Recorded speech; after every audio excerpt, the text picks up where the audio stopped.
महाराज मनु की 5 संतानें हैं, 3 पुत्री और 2 पुत्र। पुत्रियां हैं आकृति, देवहूति और प्रसूति। 2 पुत्र हैं प्रियव्रत और उत्तानपाद।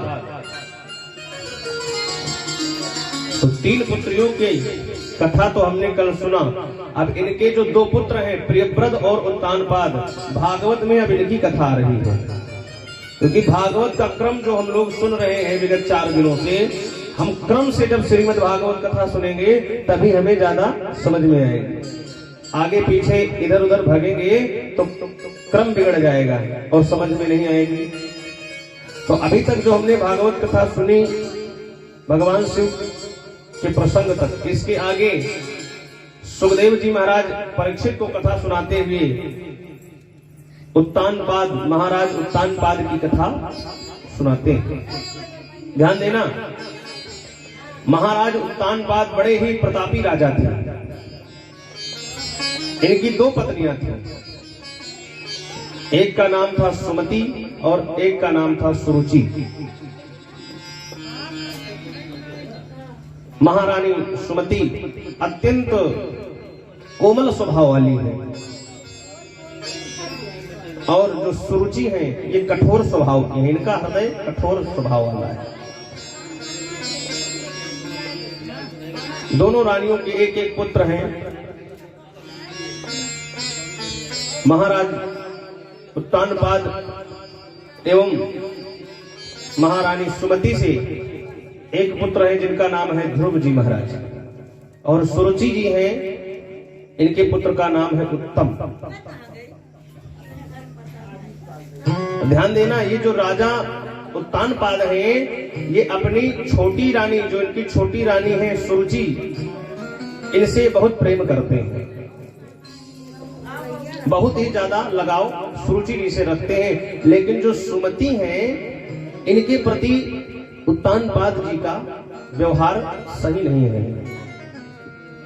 इसीलिए राजमहल में उत्तानपाद जी अपनी छोटी रानी सुरुचि जी के साथ रहती है और महारानी सुमति का महल अलग बना दिया। ध्रुव जी एवं महारानी सुमति ये अपने महल से दूर उनका एक घर है जहां पर रहते हैं। महल में आने का भी आदेश नहीं है। क्यों? क्योंकि सुरुचि जी ने पहले ही बता दिया है, या तो फिर आप हमें अपने साथ रखिए या तो उन्हें साथ रखिए। लेकिन उत्तानपाद जी आज इतने अंधे हो चुके हैं कि उनका एक पुत्र जो ध्रुव है उनसे प्यार तो बहुत करते हैं, लेकिन सुरुचि जी के डर से आज ध्रुव जी को खिलाने भी नहीं जाते, उनका स्पर्श तक नहीं करते। ध्रुव जी एक दिन सुमति जी अपनी मैया से कहते हैं कि माँ मुझे पिताजी के पास जाना है। माँ समझाती है कि बेटा आप जाएंगे वहां पर, हो सकता है आपकी छोटी माँ को अच्छा ना लगे, तो वहां जाना उचित नहीं है। लेकिन बड़ा, क्योंकि बाल हट होता है, बच्चे जो कह दें उस पे उसको करना पड़ जाता है। माता जी ने बहुत समझाया, लेकिन ध्रुव जी महाराज कहे नहीं मुझे आज पिताजी के पास जाना है। भैया ने भेज दिया कि जाओ, बच्चा है छोटा सा, हो सकता है। और ध्रुव जी महाराज इतने सुंदर हैं और इतने कोमल स्वभाव के हैं और बड़े भी हैं, इसलिए उत्तानपाद जी का जो प्रेम है पुत्र के प्रति वो बहुत प्रगाढ़ है।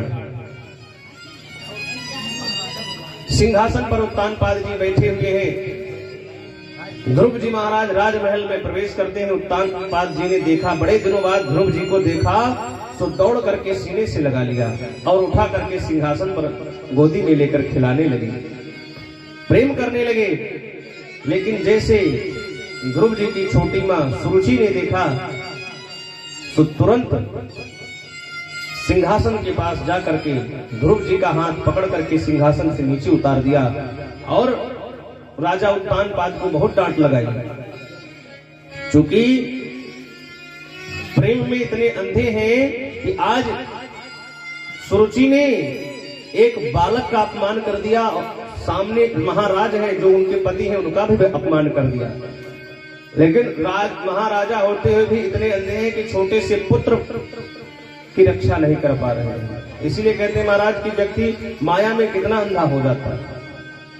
उत्तानपाद आज अपनी पत्नी को यह भी नहीं बोल पाए कि ये गलत है, और सुरुचि ने ऐसी ऐसी बात ध्रुव जी को कह दी कि ध्रुव जी के मन में बात लग गई। सुरुचि ने कहा कि ध्रुव, ये पिताजी की गोदी में बैठने का तुम्हारा अधिकार ही नहीं है।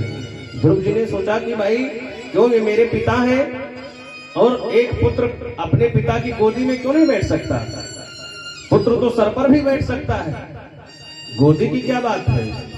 लेकिन सुरुचि ने कहा कि अगर तुम्हें अपने पिता की गोदी में बैठना पड़ेगा, बैठना है अगर तुम्हें अपने पिता की गोदी में, तो पहले जाकर के भगवान से प्रार्थना करो, तपस्या करो, और जब भगवान प्रकट होंगे तब उनसे कहना कि मैं सुरुचि के गर्भ से जन्म लूं, तब जाकर के तुम्हें, जब तुम मेरा पुत्र बनकर के इस पृथ्वी पर आओगे, तब अपने पिता के गोदी में बैठने का अधिकार तुम्हें मिलेगा। अब तो ध्रुव जी महाराज जैसे किसी छोटे बालक को कोई डांट देता है तो मुंह बना करके वहां से अपनी मां के पास जाता है। सुखदेव जी कहते हैं, परीक्षित, जैसे किसी सर्प को डंडे से मार दिया जाए वो फुफकारता है, ऐसे ध्रुव जी महाराज आज गुस्से में माता सुमति के पास जाते हैं। और जब सुमति जी के पास जाते हैं ध्रुव जी महाराज और कहते हैं, मैया आज मैं अपने पिता के पास गया था तो क्या वो मेरे पिता नहीं है? उनके गोदी में मैं बैठा तो मेरी छोटी माँ ने मुझे पकड़ करके सिंहासन से नीचे उतार दिया, और उन्होंने ऐसी ऐसी बातें मुझे कही हैं मैया कि मैं तुमसे कुछ कह नहीं सकता, तो क्या मैं उनका पुत्र नहीं हूं? सुमति जी अत्यंत कोमल हृदय वाली हैं, ध्रुव जी को गले से लगा करके रोने लगती हैं। कहती है, पुत्र, इसमें ना उनका दोष है, न तुम्हारे पिताश्री का दोष है, न तुम्हारी माताश्री का दोष है, इसमें दोष तो हमारे भाग्य का है। भगवान ही हमें नहीं चाहते हैं कि हम आपके पिता के करीब जाएं। लेकिन ध्रुव जी महाराज को आज बात हृदय में लग जाती है। छोटे बालकों का हृदय अत्यंत निर्मल होता है। जो हमारे घर में नन्हे मुन्ने छोटे छोटे बालक हैं, शुरू से इन्हें जो शिक्षा प्रदान करा दी जाएगी, बाद में इनका संस्कार भी वैसे ही हो जाता है। इसलिए पहला गुरु माता पिता ही होते हैं। अगर गुरु तो भाई जब बालक बड़ा होगा, थोड़ा समझदार होगा, तब विद्यालय जाएगा, गुरु का सानिध्य प्राप्त करेगा। लेकिन प्रथम शिक्षा जो है माता पिता से ही वो संस्कार, घर से ही वो संस्कार प्रस्फुटित होता है। और अपने बालक को संस्कार देना ही आज के समय में सबसे कठिन काम है। आजकल हम विद्यालयों में बच्चों को बहुत पढ़ाते हैं, ध्यान देना। आजकल जो कॉन्वेंट स्कूल है, इंग्लिश मीडियम से हम अपने बच्चों को पढ़ाते हैं, लेकिन वहां का संस्कार, वहां का कल्चर जो है वो अपने भारतीय कल्चर से अलग होता जा रहा है। तो जब संस्कार ही आपके बच्चों में नहीं आएगा तो कितना भी पढ़ा लीजिए। मान लीजिए आपने बहुत पढ़ा दिया अपने बच्चे को, शिक्षा उसकी अच्छा खासा ग्रेजुएट हो गया, नौकरी लग गई, सॉफ्टवेयर इंजीनियर हो गया, खूब पढ़ाया आपने, और बाद में वो क्या हुआ? बच्चा चला गया विदेश। कहा, पिताजी हम तो यही विदेश में ही अमेरिका में सेटल हो गए। माता पिता की सेवा तो दूर का विषय है, वो खुद अपनी सेवा करें, ये बहुत बड़ी बात है। ये क्या कमी है? शिक्षा तो मिल गई लेकिन संस्कार नहीं मिला। इसीलिए कहते हैं शिक्षा आपको कार्य दिला सकती है, शिक्षा आपको कार्य दिला सकती है, लेकिन अगर लर्निंग करोगे, कुछ सीखोगे, तो वो आपका संस्कार आपको मिल जाएगा। तो माता पिता से जो सीख मिलती है, प्रथम गुरु जो है, अगर वो सही दिशा निर्देश कर दे तो बच्चा बहुत आगे जाता है। आज मैया सुमति से ध्रुव जी महाराज कहते हैं कि मैया ये बताओ कि भगवान कहाँ मिलेंगे? छोटी माँ ने कहा है कि जब भगवान का तप करो और जाकर के भगवान जब दर्शन देंगे तब उनसे कहना कि अपनी छोटी माँ के गर्भ से जन्म लूं, तब जाकर के पिताजी की गोदी में बैठने का अधिकार मिलेगा। और ध्यान देना, सुरुचि जी ने आज दो व्यक्तियों का अपमान किया है। पहले तो भक्त का अपमान किया और दूसरा भगवान का भी अपमान किया। कैसे? एक तो ध्रुव जी महाराज इतने बड़े भक्त भगवान के, और दूसरा भगवान। अब ये बताओ, जो भगवान का दर्शन करेगा और भगवान से जो भगवान के सामने जो पहुंच जाएगा, भगवान को प्रकट करा लेगा, वो तुम्हारी कोख मांगेगा कि भगवान की शरण? भगवान तो जो चाहे वो दे सकते हैं। अगर ध्रुव जी कह दे कि हमें ये पूरे सृष्टि का राजा बना दो, ब्रह्मा का पद दे दो, तो भगवान वो भी देने में समर्थ है। तो वो तुच्छ चीजें क्यों मांगेगा भाई? तुम्हारा पद क्यों मांगेगा? तुम्हारी गोद क्यों मांगेगा? तो आज सुरुचि ने दो व्यक्तियों का अपमान किया, एक तो भक्त का अपमान किया, दूसरा भगवान का भी अपमान किया। ध्रुव जी महाराज आज उनके मन में एक गांठ बन गई कि मुझे भगवान को प्रकट करना है। ध्यान देना, ध्रुव जी महाराज के मन में एक दृढ़ संकल्प हो गया कि भगवान चाहे जहां होंगे मैं उन्हें प्रकट करूंगा। मन में संकल्प लिया। मैया सुमति से पूछा ध्रुव जी महाराज ने कि भगवान कहाँ मिलेंगे? सुमति जी ने कहा कि भगवान तो हर जगह है, भगवान कहाँ नहीं है? हरि व्यापक सर्वत्र समाना, प्रेम ते प्रगट होए मैं जाना। कहते हैं कि हरि व्यापक सर्वत्र समाना, प्रेम ते प्रगट होए मैं जाना।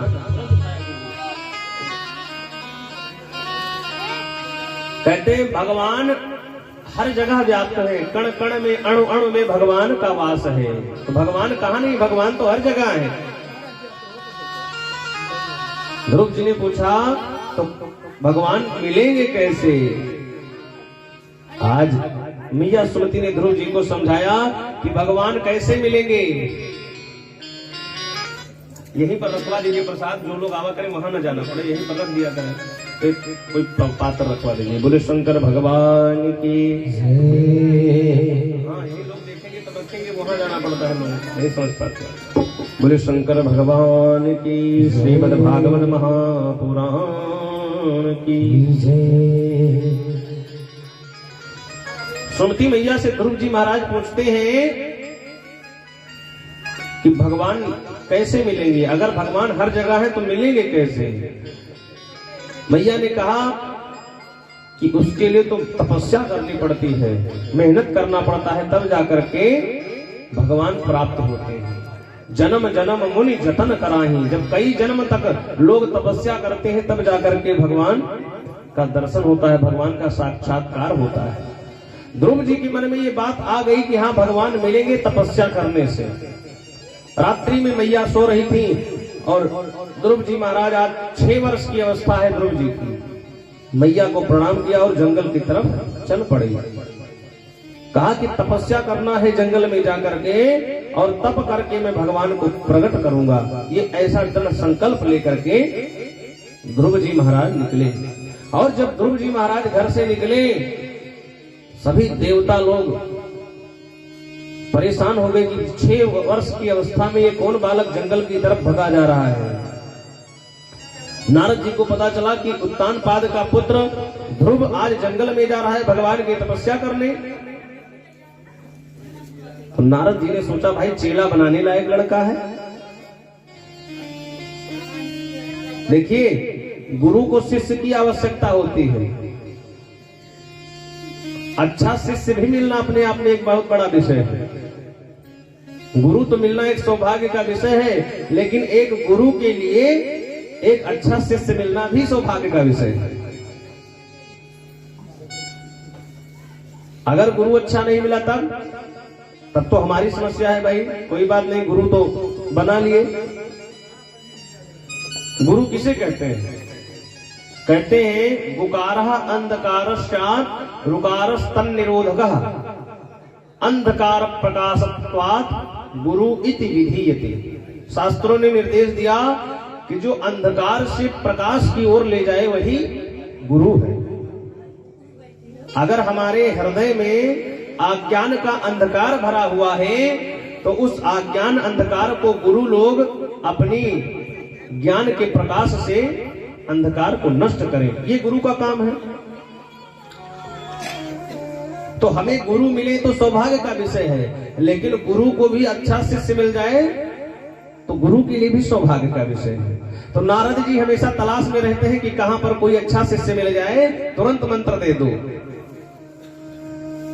और तुरंत क्या किया, आज देखा कि अच्छा शिष्य मिल रहा है, उन्होंने तुरंत नारद जी महाराज ध्रुव जी के पास पहुंचे। लेकिन नारद जी ने सोचा कि हो सकता है बालक है, घर से गुस्सा है, वैराग्य हो गया, लेकिन अभी जाएगा, भूख प्यास लगेगी तो घर लौट आएगा। ध्यान देना, वैराग्य भी कई प्रकार से लोग करते हैं। घर पर झगड़ा हुआ तो तुरंत कहे चलो नहीं रहेंगे, अब चलो अयोध्या में रहेंगे। हैं? पति पत्नी में झगड़ा हुआ, घर में माता पिता ने झगड़ा किया तो कहे भैया अब गृहस्थी अच्छी चीज नहीं है, चल के घर पे रहेंगे। घर में भाई खटपट तो चल बाबा के मठ पर, तो ये मरकट वैराग्य है। जब झगड़ा हुआ तब याद आई कि चलो इससे अच्छा वैरागी बन जाते, लेकिन 1-2 घंटे में जहां सब व्यवस्थाएं सही हुई तो तुरंत फिर उसी में रम गए। ये मरकट वैराग्य है। एक शमशान वैराग्य होता है, जब लोग शमशान में जाते हैं तो वहां पर बड़ा वैराग्य होता है। लोग कहते हैं भाई इस दुनिया में कुछ नहीं है, एक दिन यहीं पर आना है। लेकिन जैसे चिता जल करके खत्म होती है तो कोई सब्जी लेते हुए घर जाता है, कोई दुकान खोलता है, कोई व्यापार करता है, फिर भूल जाते हैं। शमशान में जाने के बाद केवल वैराग्य जो उत्पन्न होता है वो शमशान वैराग्य है। नारद जी ने सोचा कि बालक तो बड़ा बढ़िया है, लेकिन हो सकता है कि मरकट वैराग्य हो। अभी भूख लगेगी, भूख प्यास लगेगी तो घर की तरफ भगेगा। तो नारद जी ने सोचा कि चलो इस बालक की पहले परीक्षा लेते हैं, अच्छा शिष्य होगा तो मंत्र देंगे। नारद जी आए और ध्रुव जी की परीक्षा लेने लगे। ध्रुव जी को भड़का दिया नारद जी ने। ध्रुव जी से नारद जी महाराज कहते हैं कि बालक कहां जा रहे हो? ध्रुव जी ने कहा कि मुझे भगवान को प्रकट करना है, मुझे भगवान का दर्शन करना है, उसी के लिए मैं तपस्या करने जा रहा हूं।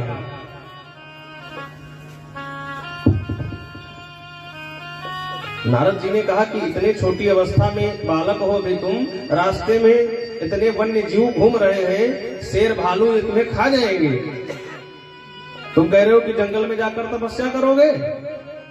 जाओगे कोई बाघ आएगा मार के खा जाएगा।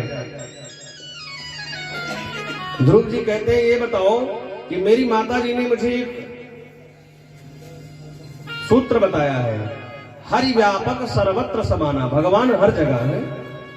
और मुझे ये पूर्ण विश्वास है कि यदि मैं भगवान के लिए जा रहा हूं, भगवान का दर्शन करने के लिए जा रहा हूं, तो ये मुझे पूर्ण विश्वास है कि अगर मेरे ऊपर कोई संकट आएगा तो भगवान मेरी रक्षा अवश्य करेंगे। जब भाई मैं भगवान के लिए ही जा रहा हूं तो जो होगा स्वीकार है। नारद जी ने सोचा कि अरे ये तो चेला लग रहा है, बनाने लायक है, बढ़िया चेला है, दृढ़ वैराग्य है इसका। और नारद जी ने तुरंत मंत्र दे दिया, कहा कि इस मंत्र का अगर तुम जप करोगे तो निश्चित ही भगवान आपको प्राप्त हो जाएंगे। कौन सा मंत्र है? आइए 2 बार हम सभी लोग उस मंत्र का जप करेंगे। ओम नमो भगवते वासुदेवाय, ओम नमो भगवते वासुदेवाय, ओम नमो भगवते वासुदेवाय, ओम नमो भगवते वासुदेवाय, ओम नमो भगवते वासुदेवाय।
कहा कि इसी मंत्र का जप करना, द्वादशाक्षर मंत्र है, अगर इसका जप करोगे तो एक दिन भगवान आपको अवश्य मिल जाएंगे। ध्रुव जी महाराज को मंत्र भी मिल गया,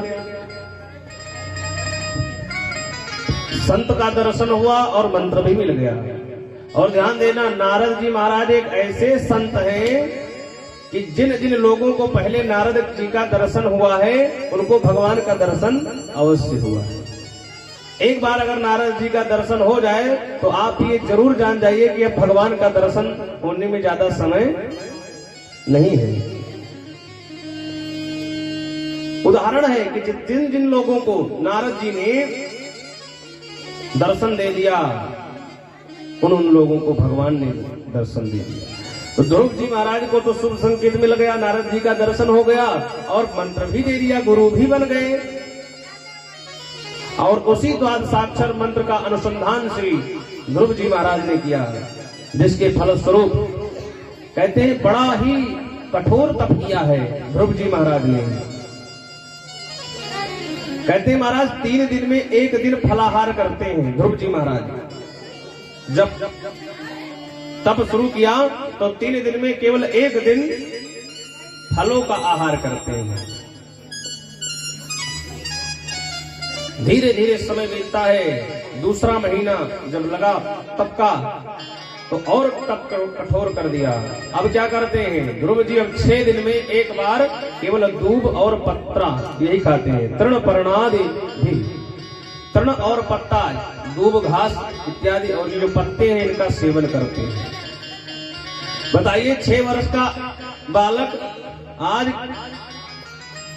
6 दिन में मात्र एक बार पत्तों का आहार करता है। फिर धीरे धीरे और तप को बढ़ाया तो कहते हैं 9 दिन में मात्र 1 दिन यमुना जी का जल पान करते हैं, उसके बाद तप करने लगते हैं।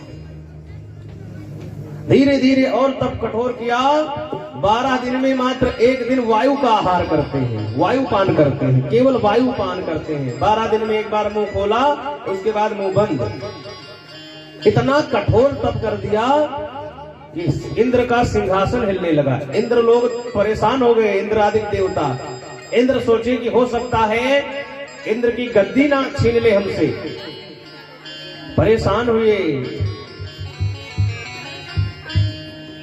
और क्या हुआ, ध्रुव जी ने जब 5वें महीने में तप की साधना को बढ़ाया तो कहते हैं दाहिने पैर के अंगूठे पर ध्रुव जी महाराज खड़े होते हैं और अपनी श्वास को ही रोक देते हैं। ध्रुव जी महाराज ने जैसे ही अपने श्वास को रोका तो पूरे पृथ्वी में, पूरे ब्रह्मांड में कंपन होने लगा, हलचल मच गई। सभी चर अचर प्राणी की क्या बात कहें, देवताओं की भी श्वास रुकने लगी। पवन देवता जो सबको श्वास देते हैं उनकी ही श्वास रुकने लगी।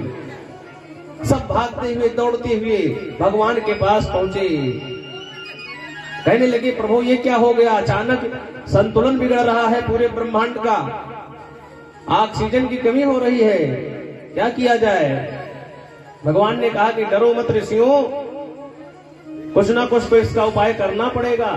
इतने में नारद जी ने आकर के बताया कि प्रभु आपका एक बहुत छोटा सा बालक भक्त है जो अपने श्वास को रोक दिया है, जिसके कारण पृथ्वी में हलचल मच रही है।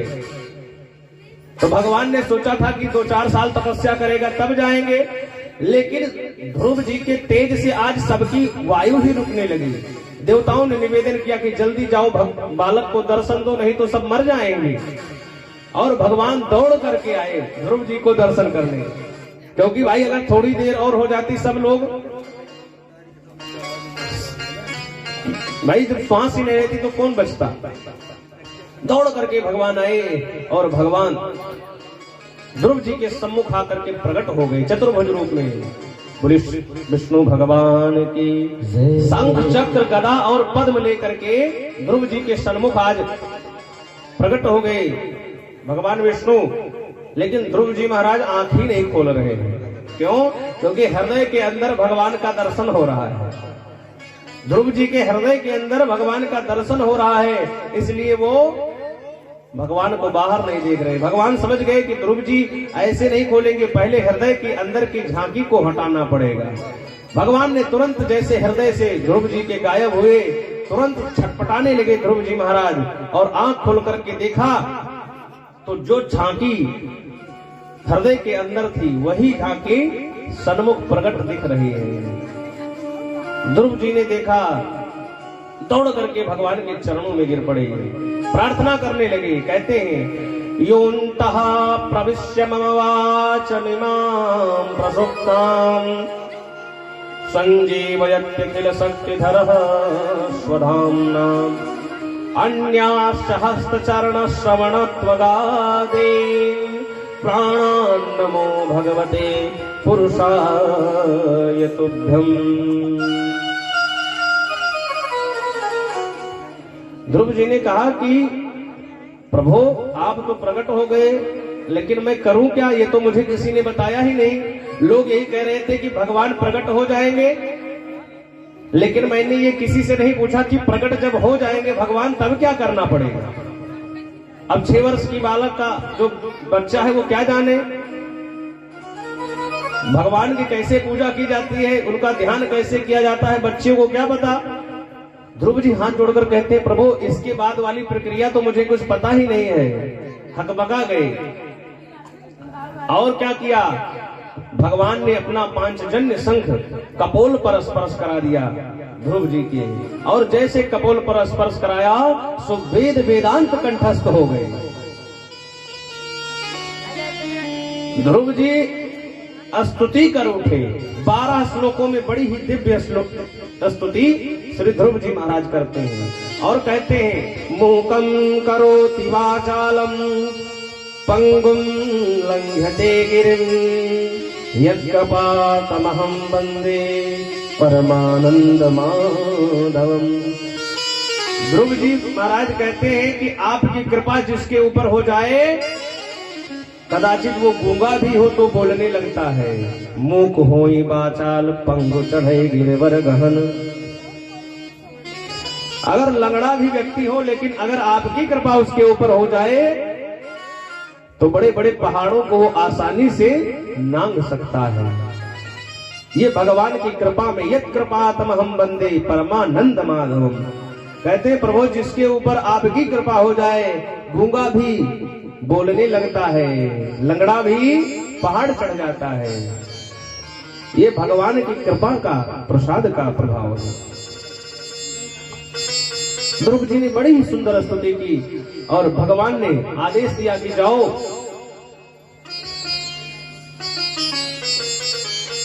अभी तुम राज करोगे।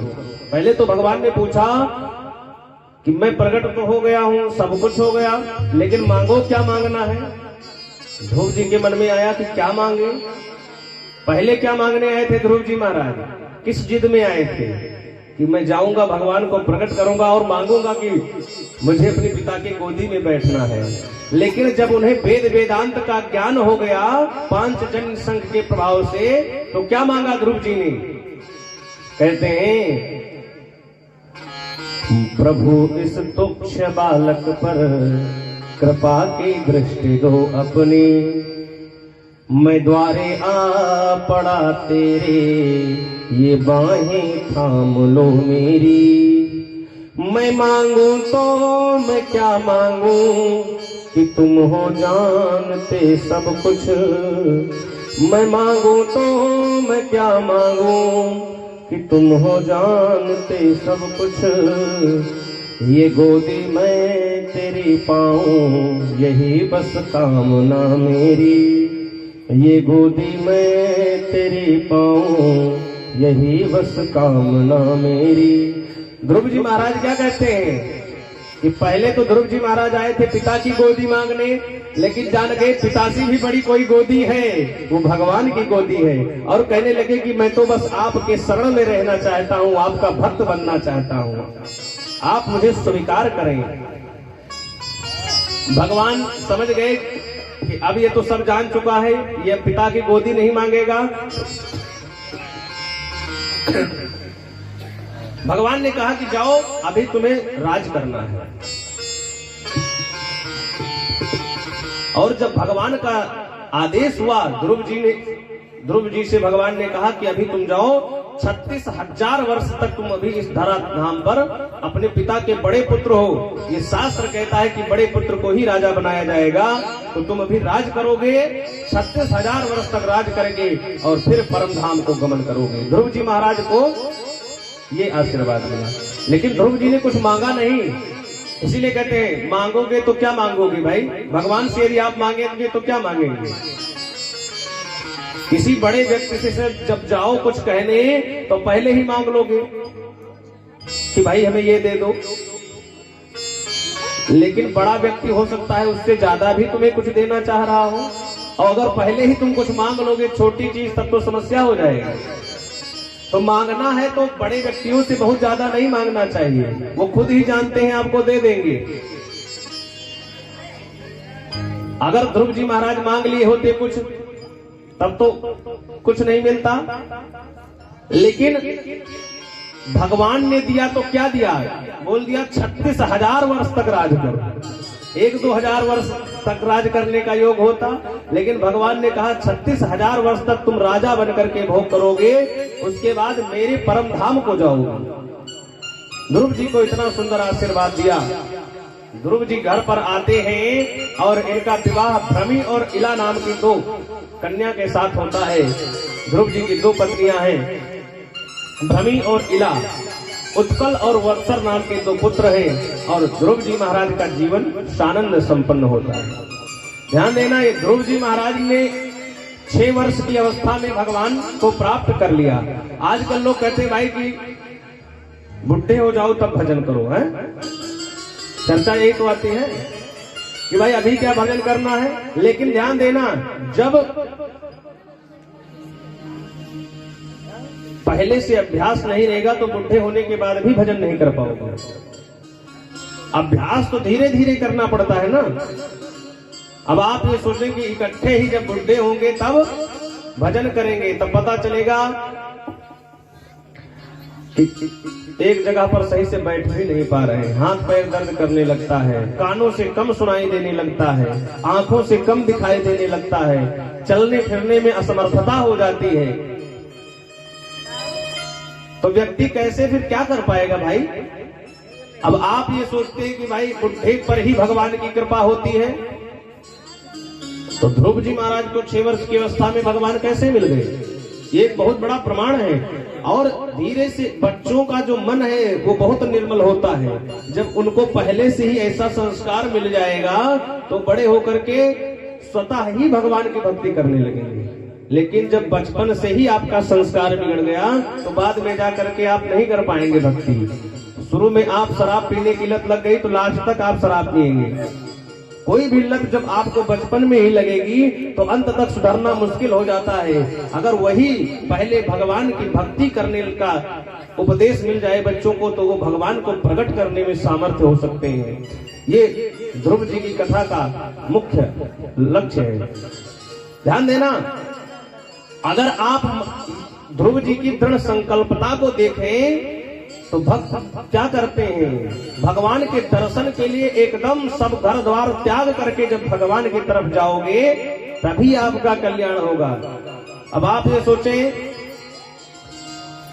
कि चलो कल कर लेंगे, परसों कर लेंगे, भजन नरसों कर लेंगे, अभी चल के ये कर लें। हमेशा करते रहो भजन, कुछ काम भी करते हो तो उसी में भगवान का भजन करते रहो। जो भक्त होते हैं वो हमेशा भगवान के दर्शन की आस लिए कहते रहते हैं। बिंदु जी महाराज कहते हैं कन्हैया तुम्हें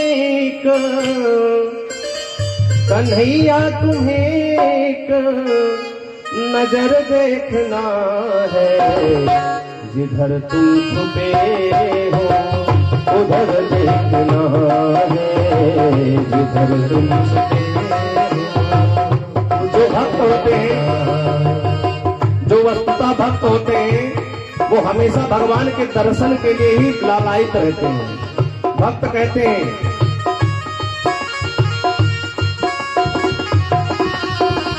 जिधर तुम छुपे हो उधर देखना है, जिधर तुम छुपे हो उधर देखना है। कन्हैया कन्हैया तुम्हें नजर देखना है, जिधर तुम छुपे हो उधर देखना है। कन्हैया कन्हैया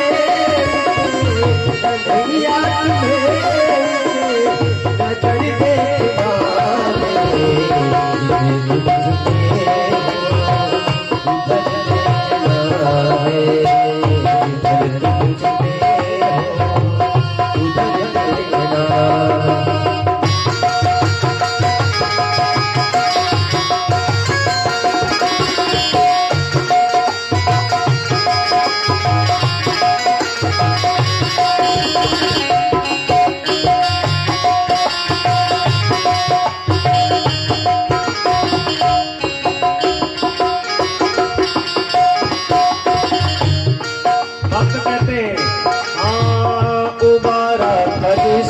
हाथ युद्ध और गर्ज को उबारा से हाथ युद्ध और गर्ज को उबारा जिस हाथ युद्ध और गर्ज को उबारा से हाथ युद्ध और गर्ज को उबारा जिस हाथ युद्ध और गर्ज को से हाथ आज गए को उसी हाथ का उसी हाथ का उसी हाथ का उसी हाथ का असर देखना है, जिधर तुम छुपे हो उधर देखना है, जिधर तुम छुपे हो उधर देखना है।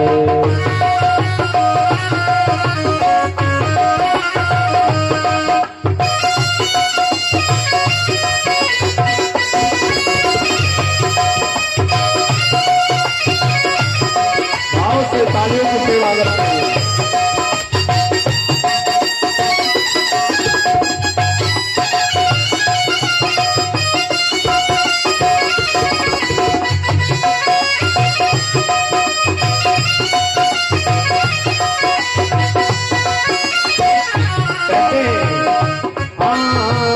अगर तुम हो दीनों के आहो के आशिक, अगर तुम हो दीनों के आहो के आशिक, अगर तुम हो दीनों के आहो के आशिक, अगर तुम हो दीनों के आहो के आशिक, तो आहो का अपने तो आहो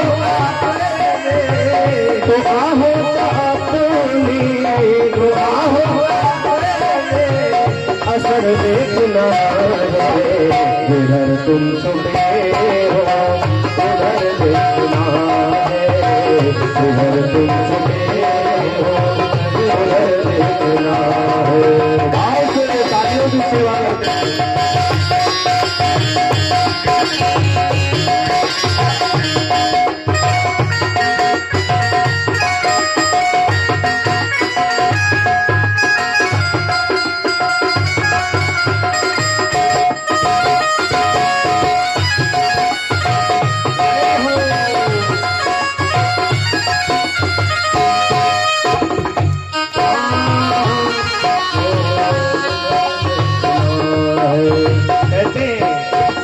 विदुर भीलनी के जो घर तुमने देखे, विदुर भीलनी के जो घर तुमने देखे, विदुर भीलनी के जो घर तुमने देखे, विदुर भीलनी के जो घर तुमने देखे, हमको तुम्हारा भी हमको तुम्हारा भी हमको तुम्हारा इधर देखना तुम छुपे हो उधर देखना है, जिधर तुम जिधर तुम छुपे हो उधर देखना। श्री बिंदु जी महाराज कहते हैं, जिनका ये पद है, कहते हैं टपकते हैं बिंदु तुमसे कहकर, टपकते हैं बिंदु तुमसे कहकर, टपकते हैं बिंदु तुमसे कहकर, टपकते हैं बिंदु तुमसे कहकर, तुम्हें अपनी उल्फत में, तुम्हें अपनी तुम्हें अपनी उल्फत में, तुम्हें अपनी उल्फत में पर देखना है, जिधर तुम छुपे हो उधर देखना है, जिधर तुम छुपे हो। आओ से तालियों की सेवा करते श्री राधा राधा राधा राधा